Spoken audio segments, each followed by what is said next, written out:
کہ حضور علیہ السلام نے اس کی تاریخ مقرر نہیں کیا، حالانکہ حضور کو تو پتہ تھا قیامت کب آئے گی، لیکن یہ راز تھا کہ اچانک آئے گی بغتتاً، اس لیے حضور نے کبھی ظاہر نہیں فرمایا۔ کوئی نہیں کوئی بات ایسی کرتے کہ سامنے والا مطمئن بھی ہو جاتا، تو حضور علیہ السلام کو اس نے سوال کیا کہ قیامت کب آئے گی، تو حضور نے فرمایا کہ تو نے قیامت کے لیے کیا تیاری کی ہے؟ اس نے کہا یا رسول اللہ میرے پاس اور زیادہ نیک اعمال تو نہیں ہے، ٹھیک ہے نماز روزہ تو وہ بھی پڑھتے ہوں گے، ادا کرتے ہوں گے، زیادہ نیک اعمال نہیں ہے، لیکن ایک بات ہے، سنو، ایک بات ہے کہ میں اللہ اس کے رسول سے محبت رکھتا ہوں۔ تو حضور علیہ السلام نے فرمایا کہ تو جس سے محبت رکھتا ہے ان کے ساتھ رہے گا، تو جن سے محبت رکھتا ہے ان کے ساتھ رہے گا۔ حضرت انس حضور کے خادم ہیں، حضور علیہ السلام کی گھریلو کاروبار کا کام جو تھے وہ سنبھالتے تھے۔ حضرت انس کہتے ہیں کہ اس دن حضور کا جواب سن کر ہمیں اتنی خوشی ہوئی کہ زندگی میں کبھی اتنی خوشی نہیں ہوئی تھی۔ کہا کیوں خوشی ہوئی؟ کہ اس لیے خوشی ہوئی کہ حضور نے کہا کہ تو جس سے محبت رکھتا ہے ان کے ساتھ رہے گا، تو ہم حضور سے محبت رکھتے ہیں اور انشاءاللہ قیامت میں ہم حضور کے قریب ہوں گے۔ یہ قربت کا تعلق محبت سے ہوتا ہے۔ کئی ایسے ہیں، وہاں آپ جاؤ مدینہ پاک میں، گنبد خضرا کے آگے مسجد نبوی میں لال رومال باندھے، انہوں نے اس میں لکھا ہو، کھڑے ہوتے ہیں لال رومال باندھے، لیکن وہ قبر منور کو پیٹھ دے کر، اور کوئی بھی اگر آ کے ایسے ہاتھ باندھ کے صلاۃ و سلام پڑھے تو کہیں گے ہاتھ مت باندھو، یہ تو نماز میں ہوتا ہے، یہ تو اللہ کی بارگاہ میں کھڑے ہوتے ہیں، حضور کی بارگاہ میں اس طرح سے کھڑے نہیں ہو سکتے۔ میں خود بھی درود و سلام پڑھ رہا تھا اس طرح سے، تو ایک نے دیکھ لیا مجھے، تو وہ بھی وہاں سے نہیں بولتے، نہیں تو وہاں بلند آواز سے کہہ سکتا تھا اے ہندوستانی حاجی یہ اس طرح سے ہاتھ مت باندھو۔ وہ بھی آہستہ آہستہ چل چل کے میرے پاس آیا اور کانوں میں کہنے لگا ہاتھ مت باندھو، ہاتھ مت باندھو، یہ تو اللہ کی عبادت ہو گئی۔ میں نے کہا تجھے بھی پتا ہے لا ترفعوا اصواتکم فوق صوت النبی، تجھے بھی پتا ہے کہ یہ وہ بارگاہ ہے، ادب گاہ ہے، اس کے زیر آسماں عرش نازک تر، نفس گم کردہ میں آئین جنید و با یزیدی جا۔ حضرت جنید بغدادی جیسے بزرگ، حضرت با یزید جیسے اولیاء اللہ بھی اگر بارگاہ مصطفیٰ میں آتے ہیں تو سانس بھی لیتے نہیں کہ بے ادبی نہ ہو جائے۔ تو قرآن کو تو وہ بھی مانتا ہے، اس لیے وہ اونچی آواز سے نہیں بولا، آہستہ آہستہ آیا، آہستہ کہ نہیں اس طرح سے مت کرو۔ تو وہ تو قریب ہے نا، آپ نے سوچا اگر یار بڑے خوش نصیب ہیں تو حضور کے روزے کے قریب ہے، دیکھو جالیوں کے پاس کھڑے ہیں، لیکن آپ میدان قیامت میں دیکھو گے کہ حضور سے وہ لاکھوں میل دور ہوں گے۔ اور ایک ریواڑے میں رہنے والا سنی مسلمان حضور سے محبت و عقیدت رکھنے والا یہاں سے 10,000 کلومیٹر دور ہے، لیکن میدان قیامت میں آپ دیکھو گے حضور کے پاس کھڑا ہو۔ فاصلوں کو تکلف ہے ہم سے، اگر ہم بھی بے بس نہیں، بے سہارا نہیں، خود انہی کو پکاریں گے ہم دور سے، راستے میں اگر پاؤں تھک جائیں گے۔ سبحان اللہ، واہ واہ واہ۔ حضور سے محبت، جتنا حضور سے محبت رکھو گے قریب ہو جاؤ گے۔ یاد رکھو اللہ سے قریب ہونا ہے تو حضور سے قریب ہو جاؤ، حضور خود اللہ سے قریب کر دیں گے۔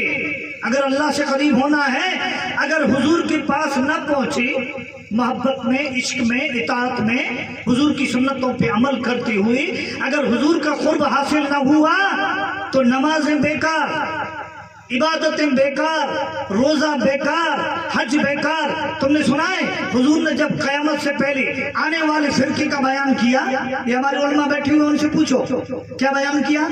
ایک فرقہ دنیا میں آئے گا،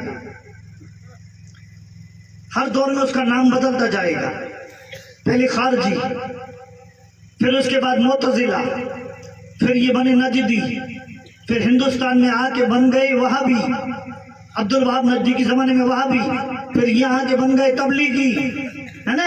ہر دور میں اپنے نام بدلتے گئے، کوئی پرانی شراب تھی نئی بوتلوں میں بدلتی گئی،